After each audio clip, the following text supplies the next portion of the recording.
Firing squads are a common sight in old-timey war movies, but not something we expect to see in the 21st century.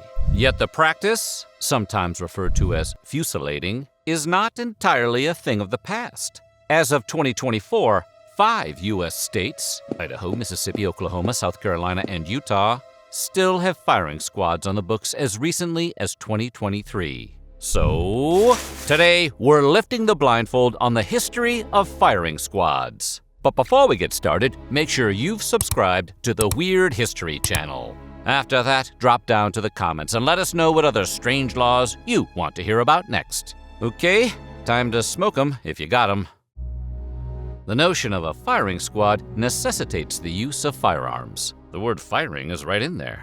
But a similar method of execution, placing a prisoner in front of a group of soldiers who would take aim and blow them away, has been in place throughout human history. For more than a millennia before gunpowder, archers used bows and arrows to carry out capital sentences, often with the accused tied to a tree or a post of some kind. Artwork depicts this practice as being in use during the Roman Empire, and it's believed that Vikings employed bow and arrow firing squads in their sentencing of Edmund the Martyr in 869 CE. Guess it wasn't just a clever nickname.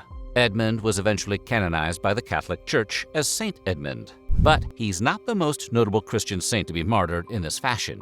According to most accounts, Saint Sebastian was a Roman military captain hailing from what we today call southern France, who secretly practiced Christianity and aided the religion's covert spread throughout Roman society. Around the year 286, during a severe persecution of Christians by the Roman Emperor Diocletian, Sebastian's hidden beliefs were publicly revealed. By order of the emperor himself, Sebastian was tied in a field and riddled with arrows, a scene that inspired a number of classic paintings and artworks. According to the story, Sebastian miraculously survived this arrow attack and was nursed back to health by the widow of another prominent Christian, Irene of Rome. When a restored Sebastian found Diocletian and chewed him out for his treatment of Christians, the emperor had him rearrested and beaten with clubs and cudgels, then dumped his body into a sewer.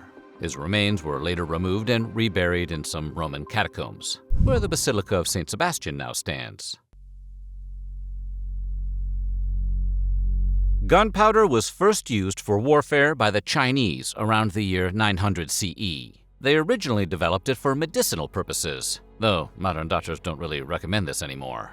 For one, it tastes terrible. How knowledge of the concoction, a combination of sulfur, charcoal, and potassium nitrate, spread around the world remains a subject for much debate, though many historians suspect the always-on-the-move Mongols were responsible. Once militaries were using firearms routinely, the idea of giving them to firing squads was a pretty easy connection to make. They're relatively quick compared to other forms of execution, which is helpful during wartime, and many soldiers already have firearms and weapons at the ready. They also reinforce the military notion of the collective supremacy in importance over the individual. In other words, the community, represented by the firing squad, comes together to remove a common individual threat to all of them. A firing squad can be a hugely symbolic act, a rejection of the condemned by their peers in a way meant to deter the same kinds of behavior from others. The idea of getting blasted by your friends does seem like a strong deterrent. Though originally built as a palace for William the Conqueror in 1078, the iconic Tower of London ultimately served as a prison from 1100 until 1952.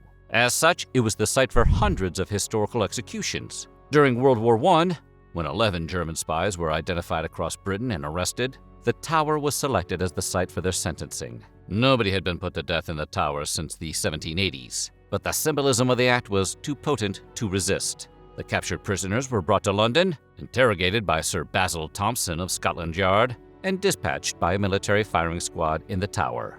During the Spanish Civil War, leftist rebel groups executed thousands of fascists, right-wing politicians, industrialists, clergy, and landowners via firing squad. The response of the fascists, known as the White Terror, similarly employed firing squads, along with bombings, mass assaults, and other acts of brutality. The Spanish also frequently used firing squads while attempting to put down the Mexican Revolution, most notably to dispatch notable Mexican generals and national folk heroes Miguel Hidalgo and José María Morelos. Later, the Cuban revolutionary movement, led by Fidel Castro, became infamous for its use of firing squads, to the point that El Paredón, The wall became shorthand for the notion of being condemned as a political prisoner.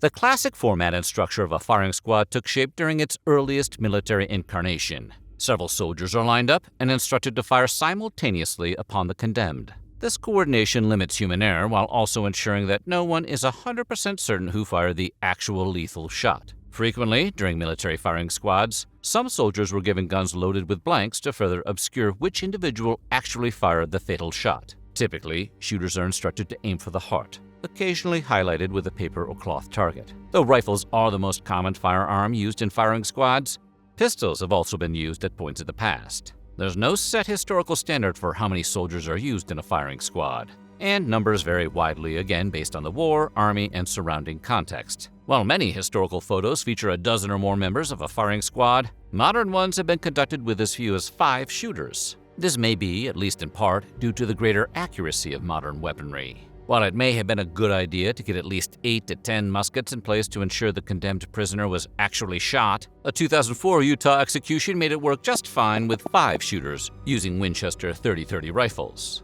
Hooray for progress? Prisoners are customarily restrained, of course to prevent them from running off before the shooting starts. For safety, they're usually placed in front of a surface against which bullets are unlikely to ricochet, such as a wall, hill, or a collection of sandbags. Often the condemned are also hooded or blindfolded, not only to keep them from having to witness their own demise, but also to dehumanize the condemned on behalf of the shooters, who may have a tough time discharging their weapon while staring at the face of an unarmed person who is tied up right in front of them. But in several documented cases, the condemned asked for the blindfold or hood to be removed, so they could stare oblivion in the face.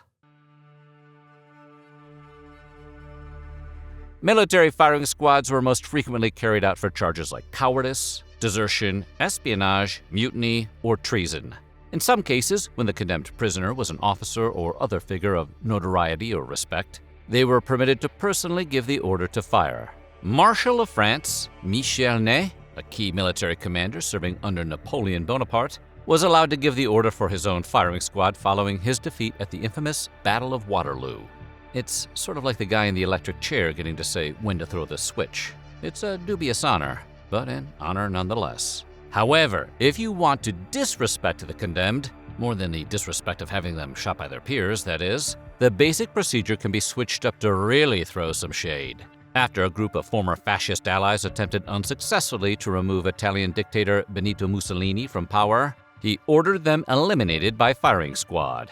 As an added humiliation, Mussolini ordered the condemned men to be tied to chairs facing away from their executioners, so they'd be shot in the back. That actually says way more about the shooter than the shootee, but Il Duce wasn't known for listening to other people's opinions. It's said that one of the men, Mussolini's son-in-law and former foreign minister Galeazzo Ciano, managed to twist his chair around and face his executioners moments before the shots were fired. His final words were allegedly, "Long live Italy." Italy's still here, so we guess he got his wish. While the USSR typically employed normal firing squads during wartime, times of peace found judges occasionally ordering single-man firing squads, in which the condemned was shot in the back of the head, often at point-blank range. We hate to nitpick, but that's not really a squad, is it? That's just a guy. Some Soviet prisons apparently had special long, narrow cells designed specifically for this purpose. A few even had doors with holes in them, so the executioner didn't even need to enter the room to fire the shot, while others had holes in the floor as blood drains. By the 1850s, non-military U.S. courts were starting to condemn prisoners to firing squads. The practice sparked controversy at first, with many 19th century activists arguing it violated the Eighth Amendment to the Constitution, barring cruel and unusual punishment. Though the practice has fallen out of favor in much of the world, civilian firing squads still exist in over 50 countries. A handful of nations, including China, Cuba, and the United Arab Emirates, still employ them routinely, while a few others like Indonesia have long used the practice but started to pull back in recent times.